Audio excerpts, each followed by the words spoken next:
सरपंच संतोष देशमुख हत्येनंतर त्यांचे बंधू धनंजय देशमुख यांनी आक्रमक पवित्रा घेतलाय। आज ते थेट मोबाईल टॉवरवर चढून आंदोलन करणार आहेत, तसा इशारा त्यांनी दिलाय। तपास यंत्रणेने आतापर्यंत 8 आरोपींना अटक केली आहे। मोका अंतर्गत कारवाई केली, मात्र यामध्ये खंडणीतील आरोपींवर सुद्धा मोका लावण्याची मागणी त्यांनी केलेली आहे। तसंच 302च्या गुन्ह्यामध्ये आरोपी करावं अशी मागणी सुद्धा त्यांनी केली आणि त्यासाठी मोबाईल टॉवरवर चढून ते आंदोलन करणार आहेत।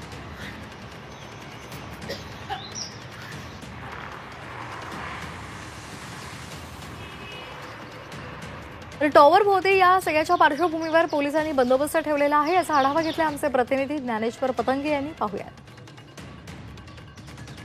संतोष देशमुख यांचे बंधू धनंजय देशमुख आज टावरवर चढून आंदोलन करणार आहेत। आपण पाहू शकतो की या टावरच्या ठिकाणी पोलीस बंदोबस्त ठेवण्यात आलेला आहे। देशमुख कुटुंबियांची सुरुवातीपासूनची मागणी की या प्रकरणातील आरोपींना अटक करा आणि त्यांना लवकरात लवकर फाशीची शिक्षा द्या अशी त्यांची मागणी आहे। मात्र या प्रकरणातील आरोपींना अद्यापपर्यंत पोलिसांनी अटक केलेली नाही।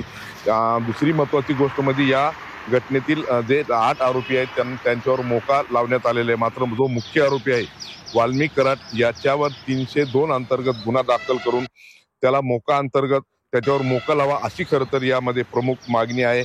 कृष्णा आंधळे हा देखील या प्रकरणामध्ये फरार आहे।